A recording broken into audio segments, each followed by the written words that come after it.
লতিফ ভাই, আপনাকে স্বাগত। ধন্যবাদ মিলন ভাই। প্রিয় দর্শক, আজকে অনুষ্ঠানটি সৌজন্যে পিআইন এগ্রো ফার্ম অ্যান্ড প্রোডাক্টস আমাদেরকে সহযোগিতা করছেন।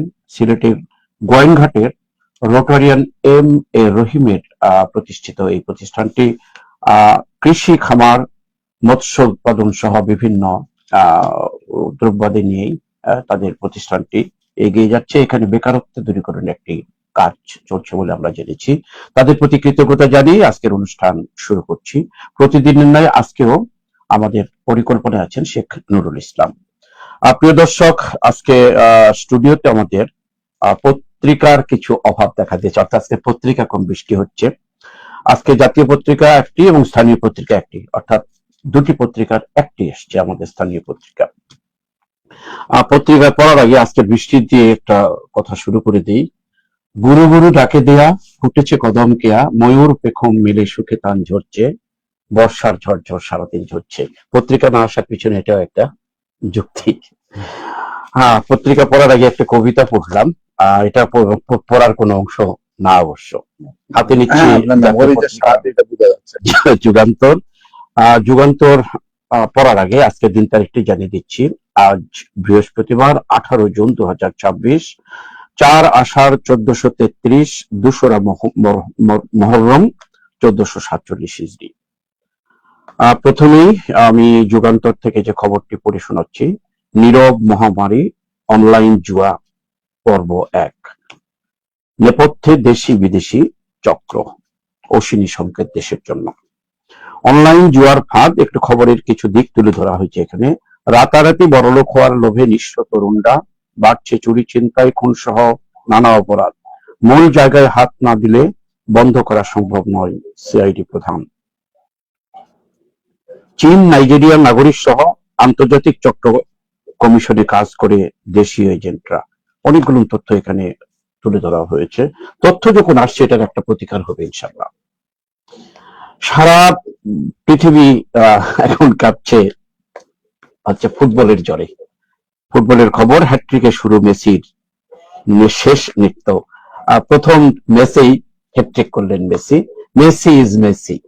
এখানে আমাদের ফুটবলের আসলামের কলামটা আছে এখানে। ফুটবলের পাঠশালায় আদর্শ শিক্ষক মেসি। এখানে একটু কারণ আছে, উনি অসুস্থ ছিল মেসি, একটু আসলাম সাহেব একটু চিন্তার মধ্যে ছিলেন কি করতে পারে। কিন্তু দেখা যাচ্ছে এই দিনেও কিন্তু উনি দেখিয়ে দিলেন তার শিক্ষকের দায়িত্ব। আরো খবর, এবং খবরটা একটু অন্য ধরনের। আইফোন চুরির অপরাধে শিক্ষার্থীকে পিটিয়ে হত্যার পর লাশ ঝুলিয়ে রাখে সিনিয়ররা। লক্ষ্মীপুরের রামগঞ্জে আইফোন চুরির অভিযোগে অপবাদ দিয়ে 8ম শ্রেণীর ছাত্রকে, এক আবাসিক ছাত্রকে পিটিয়ে হত্যা করেছে, নৃশংস হত্যা। আপনি একজন শিক্ষক ছিলেন এবং এই যে ছাত্ররা যে কোন অবক্ষয় গেছে, দেশের অবস্থাটা কি, এটা একটু তুলে ধরার চেষ্টা করবেন আপনার মাধ্যমে। আরো একটি খবর হইতে হবে, শিশু আয়াত হত্যার আবিরের মৃত্যুদণ্ড। চট্টগ্রামে 5 বছর বয়সী শিশু আলিনা ইসলামের আয়াতকে অপহরণের পর 6 টুকরা করে হত্যার ঘটনা ঘটায় আসামি আবির। পুলিশের গ্রেপ্তার করেছে তাকে।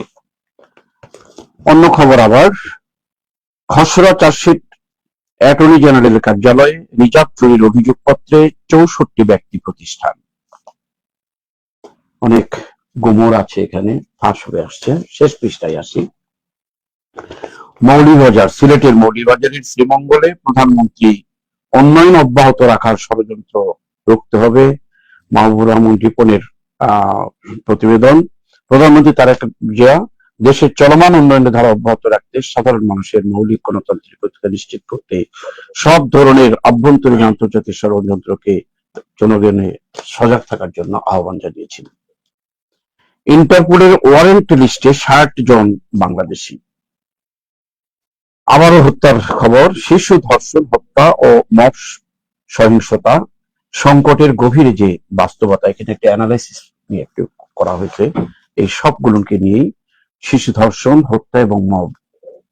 জুলাই থেকে কার্যকর, বাড়তি বেতন মিলবে অক্টোবরে। সরকারি চাকরিজীবীর 9ম স্কেল সম্পর্কে বলা হয়েছে। মূল বেতন বাড়ছে 50%, বাতিল হচ্ছে বিশেষ সুবিধা। মানে একদিকে বাড়ছে, অন্যদিকে কিন্তু কমছে, বিশ্লেষণের দাবি রাখে। সুন্দরবনের নিচে ৮০ কিমি বিস্তৃত সুপেয় পানি, আসার বাণী, অনেক কাঠখড়ি পথ এবং সেটার জন্য উপকূলীয় অঞ্চলে আসার আলো। আরো খবর, এনআইডি আইটি সিস্টেম অডিট করার সিদ্ধান্ত। বাংলাদেশ ব্যাংকের প্রতিবেদন, 5 খাতেই ঋণ প্রবাহ ঋণাত্মক, লুটপাটে ব্যাংক দুর্বল হওয়া, দেশীয় বৈশ্বিক পরিস্থিতিতে বিনিয়োগমুখী না হওয়া, ঋণের চাহিদা না বাড়া, গ্যাস বিদ্যুতের সংকট, জ্বালানি চড়া দাম, ঋণের চড়া সুদের কারণে ঋণ প্রবাহ নিম্নমুখী ব্যাখ্যা বিশ্লেষণ করা হয়েছে। এখানে লাঙ্গলকোটে 6ষ্ঠ শ্রেণীর ছাত্রীকে সংঘবদ্ধ ধর্ষণ। আসলে নেতিবাচক খবরগুলো বেশি দেখা যাচ্ছে আজকে পত্রিকায়। মানবাধিকার লঙ্ঘন করছে ভারত, ভারত বাংলাদেশের খরা চলছে এখন।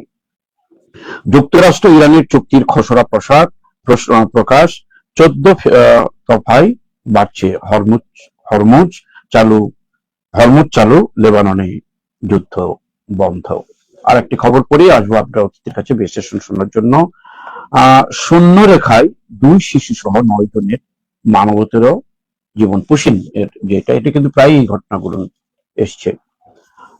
এই ছিল মোটামুটি বিভিন্ন ধরনের খবর দিয়ে। এর মধ্যে অত্যন্ত দুঃখজনক ঘটনা যে 6ষ্ঠ শ্রেণীর ছাত্রী এখানে ধর্ষণ, সম্ভবত ধর্ষণের শিকার।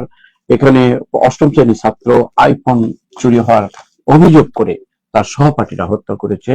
এখানে শিশু হত্যা, আয়াতের মৃত্যুদণ্ড, আবিরের আয়াত, আবার অন্য নাম আয়াত, পুরো নাম হচ্ছে আবিরের মৃত্যুদণ্ড আর কি। এটা অবশ্য আগে। মিলন ভাই ঠিক আছে, সবই আমরা তো আইন শৃঙ্খলা পরিস্থিতি অনেক কথা বলেছি। আসলে আইন শৃঙ্খলার ম্যানেজার যে ম্যানেজারের দায়িত্ব যদি ম্যানেজার পালন করতে না পারে তাহলে তো ব্যবস্থা নেওয়া উচিত। এখন প্রধান ম্যানেজার যিনি আছেন উনি দয়া করে ব্যবস্থা নিবেন, না হলে দেশের অবস্থা আসলে কোনোভাবেই বিনিয়োগ টিনিয়োগ যাই বলেন না কেন কিছুই হবে না। হ্যাঁ, আইন শৃঙ্খলা পরিস্থিতি খারাপ থাকলে মানুষ এই বাচ্চাদের পাঠাবে, সুযোগ থাকলে মালয়েশিয়া পাঠাবে পড়ার জন্য, না হয় ইন্ডিয়া পাঠাবে পড়ার জন্য। কারণ এখানে নিরাপত্তার অভাব যে জিনিসটা, এটা মারাত্মক। হ্যাঁ, আমার মেয়ে যখন নরওয়েতে স্কলারশিপ পেলো যাওয়ার জন্য, তখন সবাই বললো নরওয়েতে মেয়েকে পাঠাবেন। আমি বললাম না, মেয়ে বাংলাদেশ থেকে নরওয়েতে নিরাপত্তা। এবং বাস্তবতাও তাই। এই যে আইন শৃঙ্খলা পরিস্থিতি দেখেন, চিন্তা করে সারা দুনিয়ার মধ্যে মিডল ইস্টে চরম সুন্দর আইন শৃঙ্খলা পরিস্থিতি।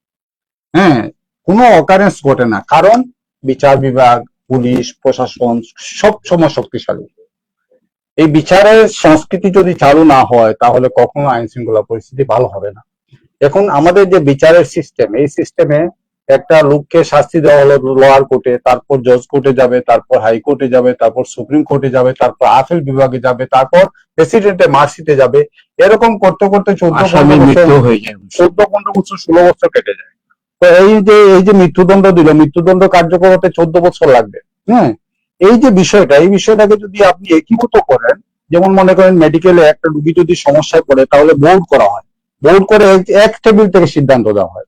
এরকম এক টেবিল থেকে সিদ্ধান্ত যদি আসে তাহলে এইটা এফেক্টিভ হবে, আইন শৃঙ্খলা পরিস্থিতি উন্নত হবে। আর যদি জাস্টিস ডিলেড হয় তাহলে অনেকে মনে করে আরে অসুবিধা কি, সরকার খাওয়াবে, যাই জেলে চলে যায়। হ্যাঁ, গেল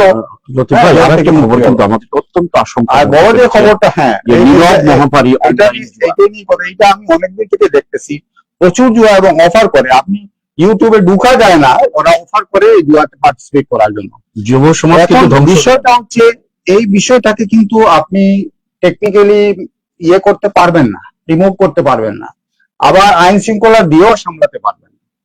এই বিষয়টাকে সামলাতে হবে মূলত জুয়া খেলে যে বড় লোক হওয়া যায় না, এই বিষয়টাকে সামনে আনতে হবে।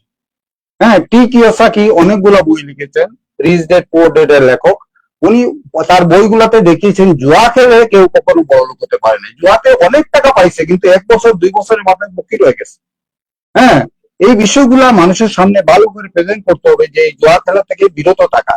এবং যারা প্রেজেন্ট করবে, মনে করেন যারা প্রেজেন্ট করবে শিক্ষক, এই শিক্ষকরা নিয়োগ কিভাবে পাচ্ছে মিলন ভাই? আমরা তো গত টার্মে দেখেছি 15 লক্ষ টাকা ঘুষ দিয়ে শিক্ষকরা নিয়োগ পায়। যে শিক্ষকরা অনৈতিক ভাবে নিয়োগ পায়, যে শিক্ষকরা কোয়ালিটি না দিয়ে অনৈতিক ভাবে নিয়োগ পায়, সেই শিক্ষকরা কিভাবে নৈতিকতা শিখাবে? সেটাই এই বিষয়টা আমাদের প্রশাসনের মাথায় আসতে হবে। যে কিছু সেক্টর আমাদের টোটালি আসলে অনৈতিকতা, ঘুষ, দুর্নীতি এগুলাকে বন্ধ করতে আর হবে। এই জুয়া যে একটা অনৈতিক ইনকাম, হ্যাঁ। ইনকাম বললে ভুল হবে, এটাকে ইনকাম তো বলা যায় না। ইনকাম বলা যায় না, এগুলো তো নিঃস্ব হয়, মানুষ যারা ইনভলভ থাকে তারা নিঃস্ব হয়। কেউ জুয়া খেলে বড়লোক হয়েছে সারা দুনিয়ার মধ্যে একটা উদাহরণ নাই। এই বিষয়গুলোকে প্রচার প্রচারণায় আনতে হবে, এই বিষয়গুলো মোটিভেশন স্পিকার এই কথাগুলো বলতে হবে যে জুয়া খেলে কেউ বিশ্বের মধ্যে বড়লোক হতে পারে না। আসলে অনলাইন জুয়া হওয়ার কারণে দেখেন দেশি বিদেশি চক্র এক হয়ে হ্যাঁ, কিন্তু এবং ইনভলভ, এই যে কিশোররা ইনভলভ হয়ে যাচ্ছে এবং চুরি ডাকাতি এগুলো বাড়তেছে, এগুলো জুয়ার ফল। আচ্ছা, দোষী ভাই, এত দুঃসংবাদের মধ্যে একটা ভালো সংবাদ। এই ভালো সংবাদ যেটা, মেসিকে কিন্তু সারা বাংলাদেশের মানুষের বয়স 38 বছর 357 দিন মনে হয় চলতেছে, মানে 39 প্লাস চলতেছে। এখন তার খেলাটা ডিক্রিজিং হওয়ার কথা, কিন্তু খেলাটা দেখা যাচ্ছে দিন দিন আরো ইমপ্রুভ হচ্ছে। এই যে বিষয়টা হচ্ছে এইটা হচ্ছে মানুষের সাথে ডিভোটেড হয়ে যারা লেগে থাকবে, যারা ডিভোটেড হয়ে লেগে থাকে তারাই সাকসেসফুল হয় দুনিয়াতে। যারাই ডিভোটেড হয়ে তারা লেগে থাকে তারাই সাকসেসফুল হয়। এবং বিশ্বের ফুটবল প্রেমিকদের কিন্তু বিশাল বিশাল। এবং ম্যারাডোনার উত্তরসূরি আর কি সে, এবং ম্যারাডোনাকে অনেক অনেক ছাড়িয়ে গেছে সে। এবং এই বিষয়গুলাকে শিক্ষণীয় বিষয়, অর্থাৎ একটা জাতি, একটা দেশ, যে কোনো দেশ যদি স্পোর্টসম্যান স্পিডটা নেয় তাহলে উন্নত করতে পারে। স্পোর্টসম্যান স্পিডটা আছে আমাদের মতো দেশে যেখানে দুর্নীতি একবারে হৃষ্টপুষ্টে। আপনি দেখেন এনবিআর এর, গতদিন দেখলাম এনবিআর এর একজন কর্মকর্তা 54টা ফ্ল্যাট ঢাকায়। হ্যাঁ, আমি অনেক সময় বলতাম, 2007-এই বলতাম যে ব্যবসায়ীদের মধ্যে কয়জনে বাড়ি আছে হিসাব করে পাওয়া যাবে না, খুবই কম একটা পার্সেন্টেজ। বেশিরভাগই নিঃস্ব হয়, বেশিরভাগই সংগ্রাম করে, স্ট্রাগল করে বেশিরভাগ ব্যবসায়ী। কিন্তু এনবিআর এ যারা চাকরি করে কোন পিয়নের বাড়ি নেই এটা আমাকে দেখে। এরপরে 111 গভর্নমেন্ট আসতো, 111 গভর্নমেন্টের সময় দেখা গেল মতিঝিলে এনবিআর অফিসের সামনে অনেক দূরে গাড়ি রেখে পিয়নরা গিয়ে অফিস করতেছে। হ্যাঁ, ছবি আসলো। ভালো ভালো স্কুলে এখন আপনি আয়কর দেন বলে যতই আপনি প্রচারণা চালান, কাকে দেবো, কাকে আয়করটা দেবো? সরকারকে না এনবিআর কর্মকর্তাদের?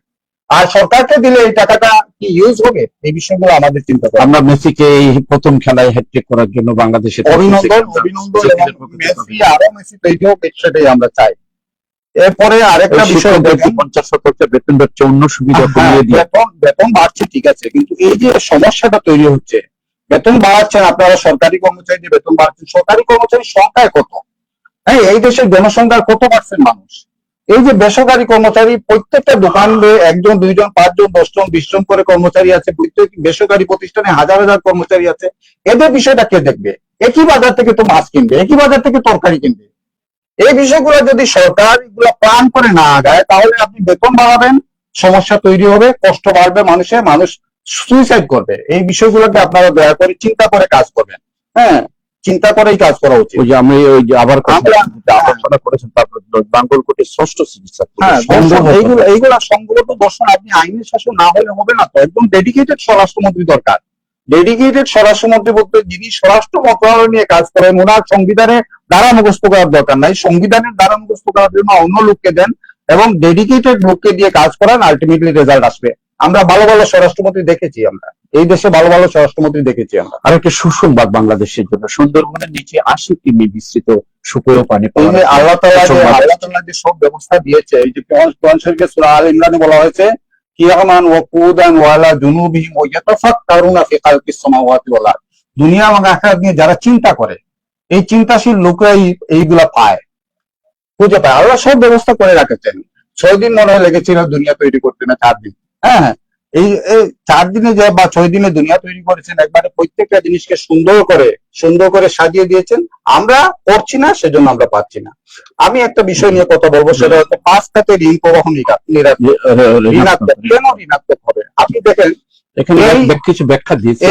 এই ব্যাখ্যার সাথে আমি যেটা অ্যাড করি সেটা হচ্ছে, এই ব্যাখ্যা তো কমন মুখস্থ বইয়ের ব্যাখ্যা। আপনি দেখেন এই যে এইবার ঈদে, কুরবানির ঈদে প্রত্যেকটা দোকানে কাপড় চোপড় আসে ঈদের সময়। এইবার কোন দোকানে কাপড় চোপড় তুলে নাই। কেন তুলে নাই? আপনারা সাংখ্য আইন করেছিলেন, 7টার সময় দোকান বন্ধ করেছেন।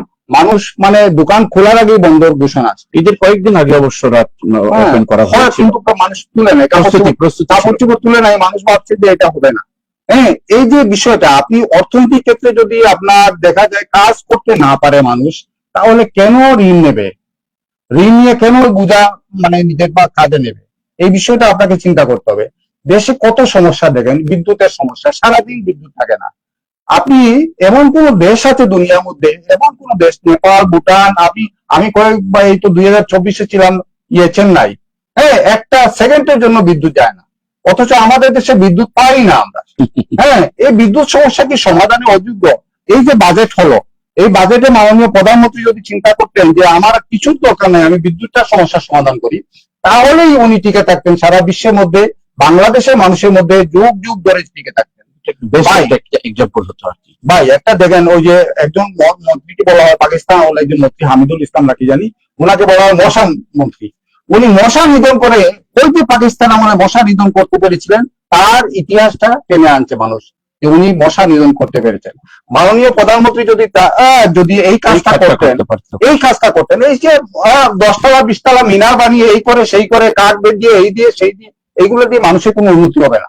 মানুষের উন্নতি করতে হলে আপনি বিদ্যুতের সমস্যা সমাধান করতে হবে, মানুষের উন্নতি করতে হলে ট্রাফিক জ্যাম দূর করতে হবে, মানুষের উন্নতি করতে হলে রাস্তাঘাটের উন্নয়ন করতে হবে। এইসব জিনিসই হচ্ছে প্রধান জিনিস, এবং সবচেয়ে প্রধান জিনিস হচ্ছে বিদ্যুতের সমস্যা। ভাই, বিদ্যুৎ তো শুধু আলো দিচ্ছে না, এখানে ইন্ডাস্ট্রিয়াল চলতে গেলে বিদ্যুৎ হচ্ছে মেইন ফ্যাক্টর, মেইন ফ্যাক্টর সারা মানুষের পানি।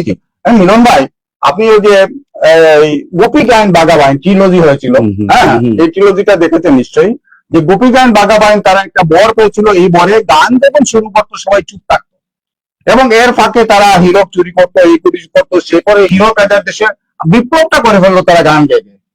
এর কারণটা হচ্ছে কি, আমাদের দেশে বিদ্যুৎ যখন যায়, আপনি দেখেন 17 কোটি মানুষ স্থবির হয়ে যায়, ওই গোপী গায়ন বাঘাবাইন চিত্র বাজারের মধ্যে হয়, সবাই স্থবির, কোনো কাজ চলে না, কিচ্ছু চলে না। এই যে মানুষকে স্থবির রেখে আপনি দেশে উন্নয়ন কেমন করবেন?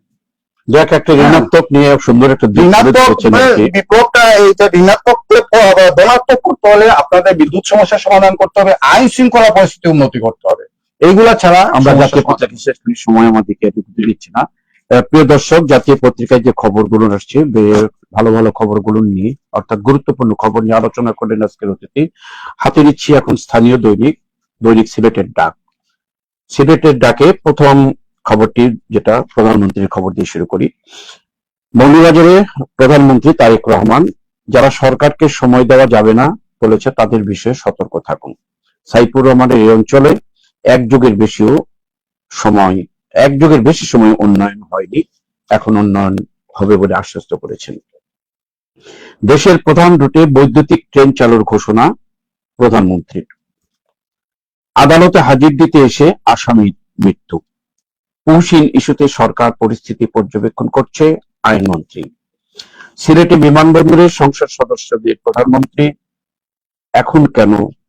এখানে কেন সংসদে যান। আমাদের এখানে বিয়ানীবাজার গোলাপগঞ্জের গিয়ে সংসদকে দেখা যাচ্ছে তার ছবি সহ খবরটি এসছে। উপকূল রক্ষায় গবেষণার আহ্বান সাবিপ্রবি উপাচার্যের। চুনারুঘাটে তালগাছ থেকে পড়ে এক ব্যক্তির মৃত্যু। সিলেটের বিভিন্ন সীমান্ত এলাকায় অভিযান, বিপুল পরিমাণ ভারতীয় অবৈধ পণ্য জব্দ। ওসমানী হাসপাতাল থেকে দালাল চক্রের 4 সদস্য গ্রেপ্তার।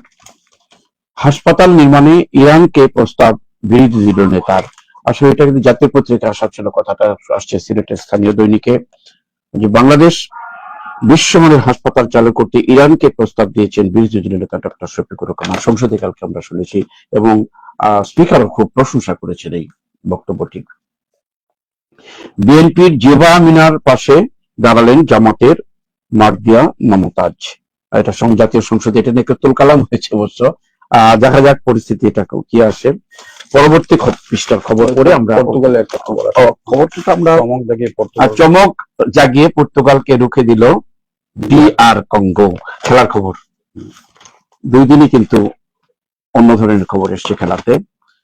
শেষ পৃষ্ঠায় প্রবীণ বিএনপি নেত্রী খালেদা রব্বানীর বাসায় গেলেন প্রধানমন্ত্রী তারেক রহমান। যেহেতু মৌলভীবাজারের সাবেক নেত্রী বাসায় গিয়েছেন তারেক রহমান। বালাগঞ্জের আনোয়ারপুরে 11 লাখ টাকা ব্যয়ে প্রবাসীর অর্থায়নে সড়ক পাকাকরণ। সমাজে এগিয়ে আসছে, কিন্তু ভালো ভালো কাজও হচ্ছে সমাজের জন্য। সিলেট অঞ্চলে ডিজেল নির্ভর কৃষি জ্বালানি ব্যয়ের চাপে পরিবেশগত ও অর্থনৈতিক বৈষম্য বাড়ছে। জ্বালানি রূপান্তর তরুণদের নেতৃত্বে জোরদার শীর্ষক কর্মশালায় বক্তারা। 75 কারাগারে ধারণ ক্ষমতার চেয়ে 1.7 গুণ বেশি বন্দী আছে স্বরাষ্ট্রমন্ত্রীর প্রতিবেদন। আরো খবর, স্ত্রীর মৃত্যুর খারিজ করলেন আপিল বিভাগ, সিলেটে তাবলিগ আমির হত্যা। কালীবাড়ি উচ্চ বিদ্যালয়ে মত বিনিময় সভা, ভালো ফলাফল অর্জনে প্রয়োজন শিক্ষক শিক্ষার্থী অভিভাবকদের যৌথ প্রচেষ্টা। শুক্রবারের মধ্যেই শান্তি চুক্তির পূর্ণাঙ্গ খসড়া প্রকাশ হবে JD Vance. Leading university language and literature ক্লাবের নবীনবরণ অনুষ্ঠিত। হাদি হত্যা মামলার প্রতিবেদন দিতে আরো 11 দিন সময় পেল সিআইডি। আরো একটু এই খবরটা দিয়ে আমি মনে করি যে সামাজিক মানুষরা এগিয়ে আসছে, যে বিশেষ করে অধ্যুষিত দেশ হচ্ছে আমাদের সিলেট, প্রবাসী অধ্যুষিত। বালাগঞ্জের আনোয়ারপুরে 11 লক্ষ টাকা ব্যয়ে প্রবাসীর অর্থায়নে সড়ক পাকাকরণ করলেন। অনেক সংবাদের মধ্যে কিন্তু একটা ভালো উদাহরণ নিয়ে আসছে। এ ব্যাপারে একটু প্রবাসীদের কথা বলুন। না, এটা তো মানে খুবই প্রশংসনীয় একটা বিষয়। প্রবাসীরা এই কাজে এগিয়ে আসছেন, যে কাজটা সরকার করার কথা ছিল সেটা প্রবাসীরাই করছেন। হ্যাঁ, এখন এই বিষয়গুলাকে দৃষ্টান্ত হিসেবে অন্যভাবে নেওয়া উচিত। কারণ আমাদের যদি সরকার কোনো কাজ করে 11 লাখ টাকার কাজে 1 লাখ টাকার কাজ হবে কিনা সন্দেহ। এখন প্রবাসীরা যেহেতু কাজ করেছেন 11 লাখ টাকার কাজে 11 লাখ থেকে আরো বেশি হবে এই আশা করি। আমরা এটাই চাই, প্রোডাক্টিভিটি দিয়েই কাজ করব। এই ধরনের কাজে যে কিছু যদি ঘাটতি থাকে সে ঘাটতিটা পূরণ হয়ে যায়, সেটাই এবং অন্যরা দৃষ্টান্ত অনুসরণ করবেন আশা করছি। এখানে প্রধানমন্ত্রীর একটা বক্তব্য, যারা সরকারকে সময় দেওয়া যাবে না বলছে তাদের বিষয়ে সতর্ক থাকুন। আমি মাননীয় প্রধানমন্ত্রীর প্রতি যথেষ্ট শ্রদ্ধা রেখে বলছি, উনি মানে ইয়াঙ্গার একজন পার্সন এবং অনেক উদ্যোগ নিয়ে কাজ করছেন। আমি জিয়াউর রহমানের বক্তৃতাগুলো শুনেছি, মিলন ভাই আপনিও শুনেছেন। জিয়াউর রহমান কখনো বক্তৃতাগুলোতে এইগুলা বলতেন না, বলতেন যে আপনাদের গরু চাষ করতে হবে, হাঁস মুরগি পালন করতে হবে, খামার সংখ্যা করতে হবে, খামার কমাতে হবে। আমরা জিয়াউর রহমানকে চাচ্ছি মাননীয় প্রধানমন্ত্রী বক্তৃতার মধ্যে। এইসব পলিটিক্যাল বক্তব্য এগুলা আমরা পছন্দ করি না, এগুলা আসলে না বলাটাই আমরা মনে করি। সেও যে দেশ গঠনের সময় এখন জেএনজি যে আন্দোলনটা করে এই দেশ সরকার চেঞ্জ করলো, স্বৈরাচারকে বিদায় করলো, হ্যাঁ, মানে জনগণের নির্বাচিত সরকার আসলো, নির্বাচিত সরকার এখন দেশটাকে নিয়ে এগিয়ে যাবে, 18 কোটি মানুষের আশা আকাঙ্ক্ষার প্রতিফলন ঘটাবে, সেটাই আমরা চাই। আরেকটা নিউজ দেখেন, এখানে যে মাননীয় প্রধানমন্ত্রী বক্তব্য, চমৎকার একটা বক্তব্য। এখানে কেন সংসদে যান? হ্যাঁ, আমরা চাই সেরকম ওনার রেফ্লেকশনটা হোক। এই পলিটিক্যাল বক্তব্যগুলা যারা লিখে দিয়েছেন তাদের ব্যাপারে মাননীয় প্রধানমন্ত্রীকে সতর্ক থাকার জন্য আমরা অনুরোধ করি। বৈদ্যুতিক ট্রেন চালুর ব্যাপারে ঘোষণা দুর্দান্ত ঘোষণা। আসলে স্পিড যদি আসে তাহলে অনেক বেশি, এবং ট্রেন একটা নিরাপদ বাহন। হ্যাঁ, ট্রেনের মাধ্যমে যদি চলাফেরা করি আমাদের সড়ক দুর্ঘটনা কমে যাবে। হ্যাঁ, এই বিষয়গুলোকে ট্রেনকে আরো বেশি বাংলাদেশের যে রেলপথ গুলো বৈদ্যুতিক ট্রেন চালু করা উপযোগী আছে, এটা হয়তো করবেন উনি। বৈদ্যুতিক ট্রেন বাদ দেন, আপনি নরমাল ট্রেনের সংখ্যাটা দয়া করে বাড়ান। মাননীয় প্রধানমন্ত্রীর কাছে আমাদের অনুরোধ থাকবে, নরমাল ট্রেনের সংখ্যাটা বাড়ান, মানুষের সড়ক দুর্ঘটনাটা কমুক, মানুষের যানজট চলাফেরাটা যাতে সহজ হোক, ট্রাফিক জ্যামটা যাতে কমুক। হ্যাঁ, বৈদ্যুতিক ট্রেন রাইড নিয়ে ট্রাফিক জ্যাম হয় না সাধারণত। আরেকটা বিষয় দেখেন, চমক জাগিয়ে পর্তুগালকে রুখে দিও ডিআর কঙ্গো। এই বিষয়টা নিয়ে আমি পলিটিক্যাল এই যে স্পোর্টসম্যান স্পিডকে আমি চাচ্ছি যে পলিটিক্যাল এবং আমাদের লিডারশিপ এবং ইকোনমিক স্পিডে রূপান্তরিত করতে। দেখেন, ইবনে খালদুনের ঐতিহাসিক গ্রন্থ এবং ইতিহাসের সবচেয়ে বড় গ্রন্থ আল মুকাদ্দিমায় যে বিষয়টা বলা হয়েছে আসাবিয়া এই গ্রুপটা হচ্ছে ঐক্যবদ্ধ একটা গ্রুপ, একটা সংঘবদ্ধ গ্রুপ। নিজেদের মধ্যে তারা খুব বেশি সহযোগিতার হাত বাড়ায় এবং এগিয়ে যায় সহযোগীভাবে। যেভাবে ফুটবলের একটা টিম যেভাবে এগিয়ে যায়, হ্যাঁ, অন্য বিপক্ষের দলের গোল পোস্টের দিকে, ঠিক তদ্রুপ আসাবিয়া বলতে বোঝানো হয়েছে এরা। যখন একটা জাতি এইরকম ফুটবলের স্পিড নিয়ে, কঙ্গোর স্পিড নিয়ে এগিয়ে যাবে, তখন এই জাতি যে কোনো কিছু করতে পারবে। এই ফুটের জাতিটাকে নেতৃত্ব দেওয়ার দায়িত্ব এখন মাননীয় প্রধানমন্ত্রী সেই রকম নেতৃত্ব দিবেন যাতে পুরো জাতির মধ্যে একটা ফুটবলের দল তৈরি হয়, একটা স্পোর্টসম্যান স্পিড তৈরি হয়, যারা এগিয়ে যাবে সামনের দিকে। পর্তুগাল কত বড় একটা মানে মহাশক্তি, কিন্তু এগুলো হয় যখন ওই যে আমি গতদিনও বলেছিলাম 92 বিশ্বকাপ জয় পাকিস্তানের ইমরান খান বলছিল যে কর্নার টাইগার বলছিল যে তোমরা কর্নার টাইগার, এবং কর্নার টাইগার সবচেয়ে হিংস্র হয়। তোমরা কি হিংস্র হতে রাজি আছো? হ্যাঁ, রাজি আছে। এরকম কঙ্গো বা যে কোনো দল দেখা যায় আন্ডারডগ যারা আছে তারাই এগিয়ে যায়, সারা দুনিয়ার ইতিহাস পাল্টে দিয়েছে। হ্যাঁ, চীন দখল করেছে এরকম ছোট্ট একটা দল, বিভিন্ন দেশ দখল করেছে ছোট্ট একটা দল, এই যে আলেকজান্ডারের দল এরা ছোট্ট একটা দল ছিল। সারা দুনিয়ার মধ্যে এই বিপ্লবটা হচ্ছে, অর্থাৎ যারা সংঘবদ্ধ এবং যারা উদ্যমী, যাদের মধ্যে সহযোগিতা আছে, এই তিনটে গুণ থাকলেই যে কোনো গ্রুপ একটা দেশকে জয় করতে পারে। খেলার শুরুতে কিন্তু পর্তুগাল হেরে গেল, স্পেন হেরে গেল, ভালো ভালো দুটি দল কিন্তু ছিটকে গেল। একটা ভালো সংবাদ হচ্ছে বিএনপি জেবা আমিনা পাশে দাঁড়ালেন জামাতের মাঠে মমতাজ, চমৎকার, এবং মানতে মমতাজের বক্তব্যগুলো খুব সুন্দর। জেবা আমিনা যেভাবে প্রেজেন্ট করেছেন এটা তার স্বাধীনতা, এটা নিয়ে আসলে কথাবার্তা বলার, স্টল করা এগুলো আসলে মানায় না, এগুলো আমাদের থেকে এই স্বাধীনতা কিন্তু বিষয়টা হচ্ছে এই যে মাধ্যম মমতাজরা যেভাবে আছেন এটা হচ্ছে জেবা আমিনদের চেঞ্জ করতে পারে। হ্যাঁ, সেজন্য এটাতে সহযোগিতার মাধ্যমে এগিয়ে আসা, মাধ্যম মমতাজ যেভাবে এগিয়েছেন। বিরোধী দলীয় নেতা একটা হাসপাতাল নির্মাণের জন্য ইরানকে প্রস্তাব করেছেন, চমৎকার বক্তব্য। এই বক্তব্য আপনি বলেছেন জাতীয় পত্রিকায় আসা উচিত, এবং বিরোধী দলীয় নেতা পার্লামেন্টে এই প্রথম একটা ছায়া বাজেট হলো, বাংলাদেশে একটা ছায়া বাজেট হলো এই বিরোধী দলের মাধ্যমে। এই বিরোধী দলের নেতা দুইটা বক্তব্য রেখেছেন, আমার কাছে খুব দারুণ লেগেছে। একটা হচ্ছে ইন্টেলেকচুয়াল রিমিটেন্স নিয়ে চমৎকার একটা বক্তব্য রেখেছেন, যেখানে স্পিকার সবাই প্রশংসা করেছেন। আরেকটা বক্তব্য রেখেছেন উনি আমাদের যে সমস্যাগুলো, এই সমস্যাগুলো নিয়ে চমৎকার দুইটা বক্তব্য রেখেছেন উনি।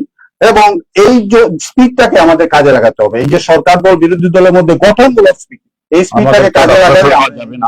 আমি বলি যে উপাচার্যের ঘোষণা যেটা, এটা নিয়ে আমি কথা বলতে যাচ্ছিলাম। উপাচার্য এই উদ্যোগ ব্যবস্থা করতে দিতে পারেন, এই গবেষণার সুযোগ করে দিতে পারেন, মানেই তো গবেষণা আহ্বানের দরকার নাই। ইউনিভার্সিটিতে স্লোগানটা হচ্ছে পাবলিশ অর পেরিশ, আপনি রিসার্চ করবেন অথবা পেরিশ হয়ে যাবেন। উপাচার্য এই জিনিসটাকে কাজে পরিণত করতে পারেন, ওনার আহ্বানের দরকার নাই। উনি বলতে পারেন আমি নির্দেশনা দিচ্ছি, এটা করতে হবে এবং করা উচিত। হ্যাঁ, ওসমানী হাসপাতাল থেকে দালাল চক্রের 4 জন গ্রেপ্তার। এই হাসপাতাল থেকে বাংলাদেশের চিকিৎসা পদ্ধতিতে হাসপাতাল একটা চমৎকার দৃষ্টান্ত, যেখানে গরিব মানুষের চিকিৎসা পাচ্ছে, কিন্তু বিষয়টা হচ্ছে এই চিকিৎসাটা নেওয়াটা এই দালাল চক্রের জন্য পারা যায় না। এবং আরো অনেক বিষয় আছে, দালাল চক্র শুধু দালাল না, এদের সাথে আরো একটা সম্পর্ক আছে প্রশাসনের অনেকে। আমরা শেষ করতে চাই, দালাল চক্রের দালালিটা মুক্ত হোক হাসপাতাল, এই প্রত্যাশা রাখে। আপনি দেখেন একটা উদাহরণ আমি ছোট্ট একটা দেবো, যে সরকারি হাসপাতালগুলো কতটুকু জনমানুষের জন্য প্রয়োজন। একটা অ্যাপেন্ডিসাইটিস রোগীর একটা চিকিৎসা যদি প্রাইভেট একটা প্রতিষ্ঠানে করা হয়, কমপক্ষে 30,000 টাকা সেখানে লাগে। গতকালকে আমাদের একটা স্টাফের একটা মা অসুস্থ অবস্থায় মাত্র 1,000 টাকা খরচে কিন্তু সরকারি হাসপাতালে সেটা সম্ভব হলো। যখনই দালাল চক্র যদি এইগুলো যদি থেকে মুক্ত হওয়া যায়, তাহলে হাসপাতাল জনগণের জন্য এই আমাদের এই দৃষ্টান্ত সারা বিশ্বের মধ্যে একটা বিরল দৃষ্টান্ত। আমাদের হাসপাতালগুলো যে সার্ভিস দিচ্ছে, এটা বিরল সার্ভিস। এটাকে মানুষের সামনে আনতে হবে, এই দালাল চক্র মুক্ত করতে হবে, এবং প্রশাসনের কারচুপি, চুরি চামারি এগুলো মুক্ত করলে বিশাল একটা ব্যাপার হবে। এই ভালো দৃষ্টান্ত নিয়ে আমাদের দেশে সরকারের খরচ হচ্ছে, কিন্তু আলটিমেটলি জনগণ যাতে এই সুবিধাটা পায়, সেই সুবিধাটা ব্যবস্থা করতে। অনেক অনেক ধন্যবাদ লতিফ ভাই, সুন্দর কথা দিয়ে বলেছেন। দালাল চক্র কোন জায়গাতে, হাসপাতাল শুধু না, সব জায়গা থেকে মুক্ত হোক, তাহলে বাংলাদেশ সুখী সমৃদ্ধ বাংলাদেশ হবে। প্রিয় দর্শক, আজকে আমি শুরুতে বলেছিলাম আমাদের বর্ষা বিপদ দিনে আমাদের আজকে পত্রিকা, একটা পত্রিকা আমাদের আজকে ঘাটতি আছে, আমরা আনতে পারিনি। আগামীকালকে আবারও যথাসময়ে স্থানীয় 2টি পত্রিকা এবং জাতীয় পত্রিকা নিয়ে আমরা কথা বলবো। যেহেতু শুক্রবার বন্ধ থাকবে, অবশ্য শুক্রবারে আমরা শনিবারে যথারীতি অনুষ্ঠান করব। এতক্ষণ আমাদের সাথে থাকার জন্য আপনাদেরকে আবারও ধন্যবাদ, আজকে অতিথিকে ধন্যবাদ। আর অনুষ্ঠানটি আজকে স্পন্সর্স করলেন পিআইন এগ্রো ফার্ম অ্যান্ড প্রোডাক্টস, তাদের প্রতি আবারও কৃতজ্ঞতা জানিয়ে অনুষ্ঠান আজকের মতো এখানে শেষ করছি। আল্লাহ হাফিজ।